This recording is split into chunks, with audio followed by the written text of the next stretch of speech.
शास्त्री जी, कुछ लोग आपको पीठाधीश्वर मानते हैं, कुछ लोग गुरु मानते हैं, लोग महाराज कहते हैं, बड़ा आदर करते हैं, कोई संत कहता है, लेकिन आप जिस भाषा का प्रयोग करते हैं वो इस गरिमा के अनुकूल नहीं लगती कई बार।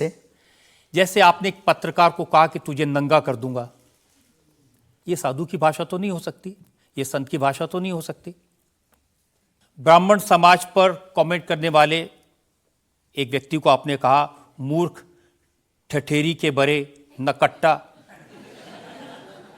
तो ये ठठेरी क्या होता है? कोई हम जातिवादी नहीं है, पहली बात तो हम ये क्लियर करें। नहीं, ये ठठेरी क्या होता है?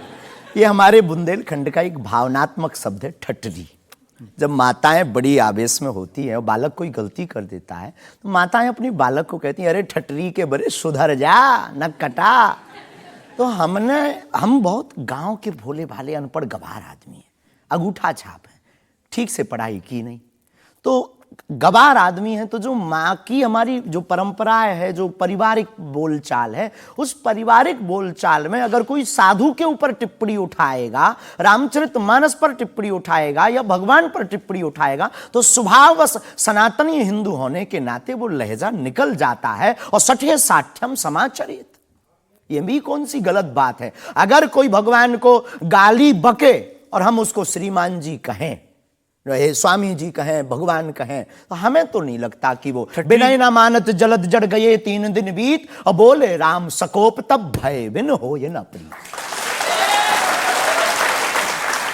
देखिए, आप अपने आप को बड़े पढ़ा लिखा गवार कह करके तो नहीं छुप सकते उसके पीछे। आपने उनसे कहा कि तू मुझे मिल जा, मैं तुझे मसल दूंगा। बहुत अच्छा, हाँ, ये हमने कहा क्योंकि उन्होंने कथावाचकों को पाखंडी कहा था, जिस विषय पर आपने ये टिप्पणी किया है। उन्होंने कथावाचकों, हमने कहा कथावाचक हो सकते पाखंडी, पर पर्टिकुलर नाम लीजिए, सब नहीं हो सकते। इस भारत में जगतगुरु स्वामी रामभद्राचार्य भी है, मुरारी बापू भी कथाव्यास है, पूज्यपाद श्री मलुक पीठाधीश्वर भी कथाव्यास है, उनमें एक दास भी है।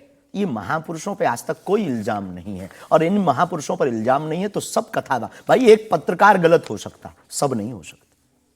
हम अगर सबको कहें कि सब पत्रकार ऐसे होते हैं तो ये हमारी धूर्तता होगी। तो उसने सब कथावाचकों को ऐसा कहा था, तब हमने उसको कहा था कि भाई अगर तुम ऐसा कहो तो महापुरुषों के बारे में तो किसी को नहीं कहना चाहिए, तो बात ठीक है, तय है।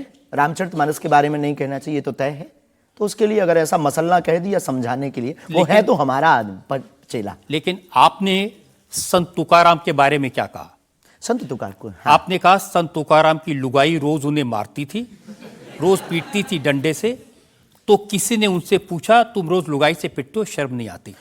इसमें बोलचाल की भाषा में थोड़ा सा वो हुआ। हमने एक कथा पढ़ी थी एक पुस्तक में, उसमें लिखा था कि उनकी पत्नी झगड़ालू, बड़ी ईर्षालु थी, बड़ी विचित्र थी, और वो संत तुकाराम जी को एक बार गन्ने के लिए भेजती, गन्ना वो एक लेकर शाम को आते तो वो उनके शरीर पर प्रहार कर देती, एक गन्ने के 2 टुकड़े हो जाते। पर तुकाराम बहुत अद्भुत महापुरुष थे, उन्होंने कहा, देख तू कितनी ज्ञानवान है, पहले गन्ना एक था, हम लोग 2 थे, तूने मेरे शरीर पर प्रहार करके गन्ने के 2 टुकड़े कर दिया, अब एक तू चूस एक मैं लूं।